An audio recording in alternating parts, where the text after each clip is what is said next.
We are still in the green here in the Boise housing market. So in this video, I want to give you a full rundown of where we are exactly here in the Treasure Valley as far as it relates to real estate, how hot the market is relatively speaking compared to the rest of the United States. And then also at the very end, I also want to share two stories from the field, which I think would be helpful for you, especially as you are thinking about real estate here in the Valley.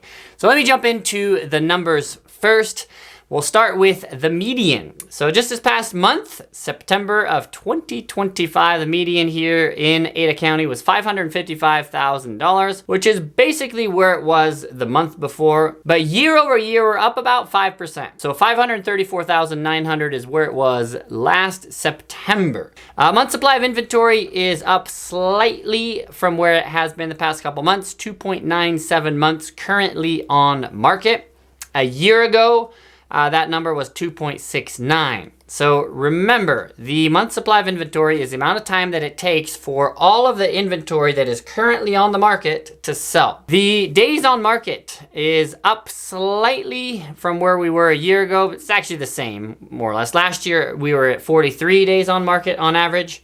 And this past month, this past September is 44 days. Sales are up year over year, about 10%, which is nice. 782 units were sold last month, and that's compared to 716 sold a year before. Month over month, it's down.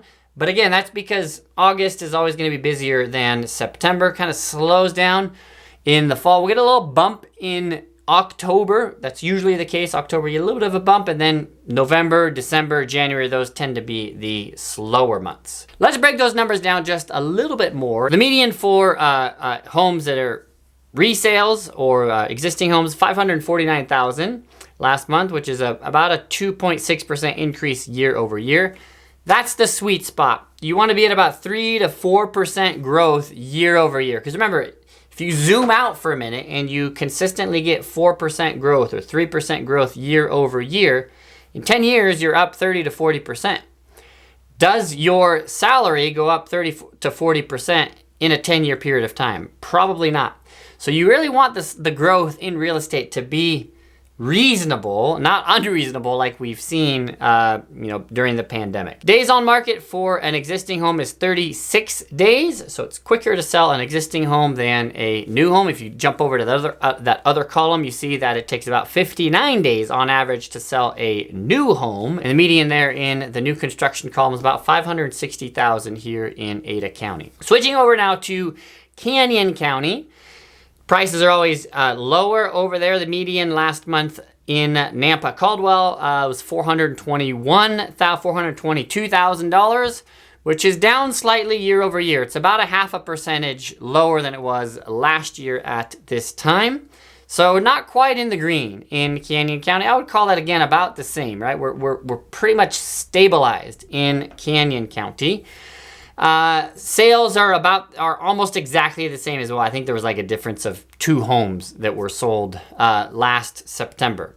So basically the same number of sales just year over year in Canyon County.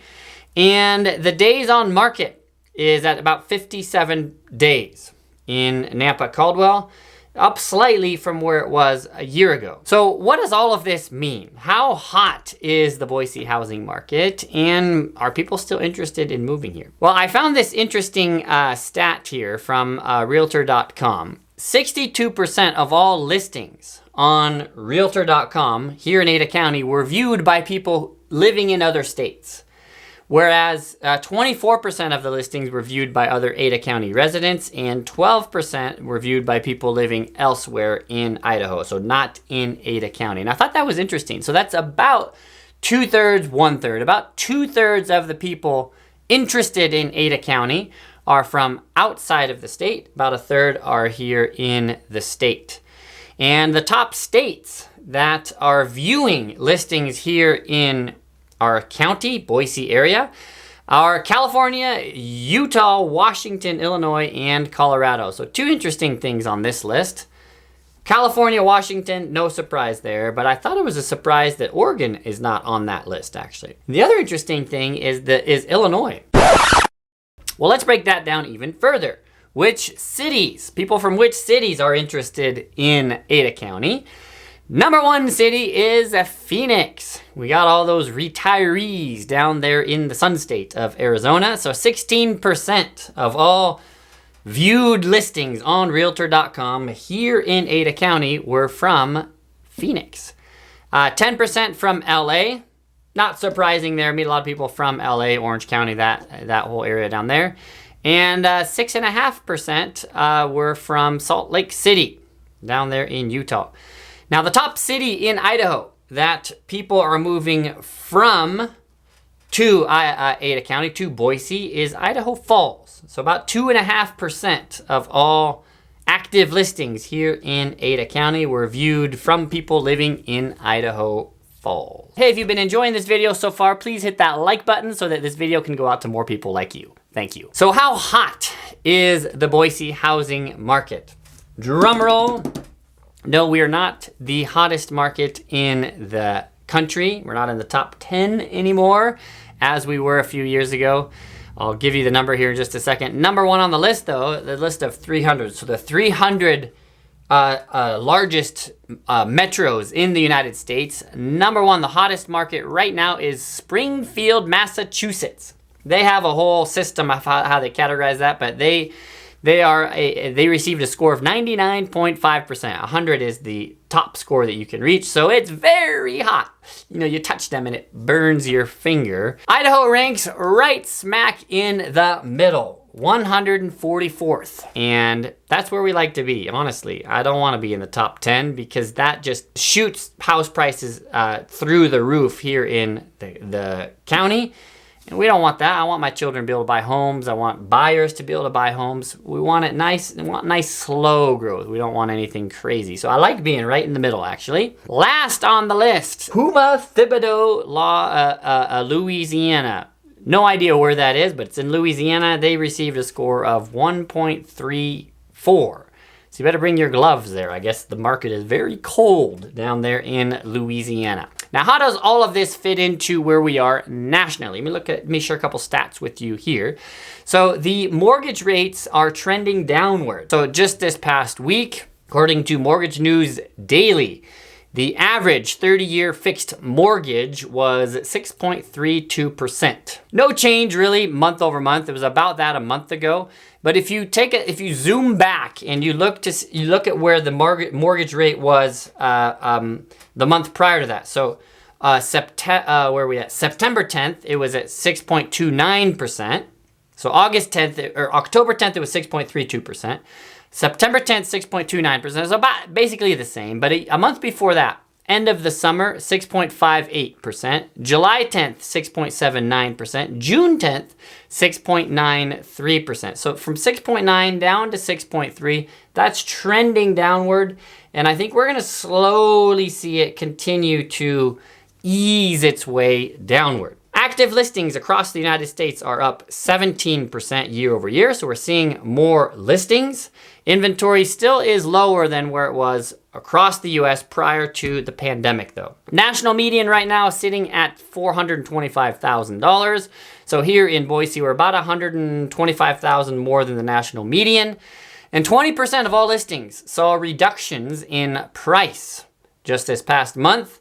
And those that were most likely to see reductions in price were in the $350,000 to $500,000 range. Nationally, the days on market is at about 62 days, so slightly higher than it is here in Ada County. Las Vegas and also some cities in Florida have the longest days on market overall. Some of those cities are over 100 days. Now, I wanted to give you just a couple stories from the field that I think will be helpful for you as you're interested in real estate here in the Treasure Valley. These are basic concepts, but sometimes you forget them. Number 1, don't leave anything until after closing. And I have a story that really makes this very evident. And we know this, I think as agents, we know this, but you know, sometimes you can't really do anything otherwise. But I had a client who bought a home a couple months ago. And during the inspection, we found that there were some flooring issues and a couple panels in the flooring needed to be replaced. So we brought in a flooring guy. The flooring guy said, You know what? Bad news. The manufacturer of this LVP, the luxury vinyl plank, doesn't make this type of flooring anymore. The locking mechanism has changed. We're gonna have to replace the whole floor. So he gave us a whole quote, $14,000 or $15,000 to replace the floor. Give that to the sellers. The sellers say, "What? You're crazy. We're gonna replace just these, 17 or 20 panels or whatever that need to be replaced." They bring in their flooring guy, and their flooring guy says, "Yeah, we'll just replace the 27 panels, no problem." We're like, "Well, okay, if you say you can replace the panels, that's fine. My client's not trying to upgrade his house, just trying to replace the panels." We sign that, fine. If you can replace it, no problem. They bring in their guy. And actually, just as the timeline worked out, they weren't able to do that until after closing. After closing, they had already prepaid to have the company come in, replace the panels. The guy comes in, cuts open the floor, rips out the panel, brings the replacement panels that the sellers had purchased. They don't fit. The locking mechanism has changed. Well, now we're in a problem. Now my client has a hole in his floor, and it's a fingers pointing game. We told them, "Look, we told you from the very beginning. Our guy said that you couldn't replace him. You assured us that you could. So it's on you to replace the whole floor." So now they're gonna have to replace his whole floor, and we're arm wrestling back and forth. They don't wanna pay, they think that it's too expensive to replace the floor, blah, blah, blah. The point of all of that is try not to leave anything until after closing. And I was just reminded of this with some other clients of mine earlier this week when there was some issue, there was some delay in closing, and my client said to me, "Well, what about if it's just something simple, like installing the shower door? Can we just move in and then we'll have them replace the shower door after we move in?" And I said, I really wouldn't recommend that because you never know what can happen. The installer could come and he drills through the tile in the shower and realizes there's no stud where the stud's supposed to be. So now you can't hang the door. A stud has to be hung on a stud. So now what do? You got to get a guy in to rip out the tile, put in a new stud. Probably that's not going to happen, but you never know. And as it turns out, the shower guy did come actually later that week, drilled into the tile, scratched it. They had to replace the tile. The point of all of this is don't wait until after closing to do anything. Try your best to get everything done before closing. Now I know sometimes you don't have the choice, but try your best to get everything done before closing because after closing, it's a headache to try and get anybody to do any work. The second story from the field is don't assume people know how to do their job. Now that seems simple as well, but I was working with some clients of mine who were buying a Toll Brothers home. Toll Brothers said, we would like your client, my clients, the buyers, to use our preferred lender. If you do, we give you $10,000. It's hard to compete with that, so they end up going with the preferred lender. And usually in a real estate transaction, I, as the agent, am very much in contact with the lender. I'm emailing, making sure that the appraisal comes in, making sure everything's on track, have disclosures been sent out. This lender says, no, I don't ever talk to the agent. I take care of everything. He continuously, they assured me, no, we got everything under control. Okay. A day before closing, we go through the final walkthrough, and I talk to my clients, have you seen any closing statements? I haven't seen any closing statements. Title company, I call up the title company. No, we haven't heard anything. Call up the lender, and the lender says, oh, we're delaying closing by a week or 2 weeks. There's a problem with the verification of employment. According to the language that we have of the employment letter, it says that, it's not clear that your client is a full-time employee. So we're delaying closing. So then started a whole back and forth between my clients and the lender. They kept giving them new paperwork, and then the lender would say, okay, thank you for that. We'll get back to you in 24 to 72 hours. 72 hours, we're supposed to close yesterday. Where are my clients supposed to stay? They have to move out of their Airbnb. A big mess, and all of this is because the lender was not doing his job. He should have verified that employment weeks ago. So the point of this is don't assume that people know how to do their job or are doing their job. A very simple concept, but unfortunately people aren't always doing their job. And unfortunately I see that in real estate agents as well. Hopefully if you're interested in real estate here in the Treasure Valley, you work with me. even if you don't, make sure that your agent is doing his job, because his or her job, because unfortunately, I've seen a lot of agents not doing the job that they should be doing. Thank you so much for watching. I hope this video was helpful. If you have any interest in real estate here in the Treasure Valley, please reach out to me.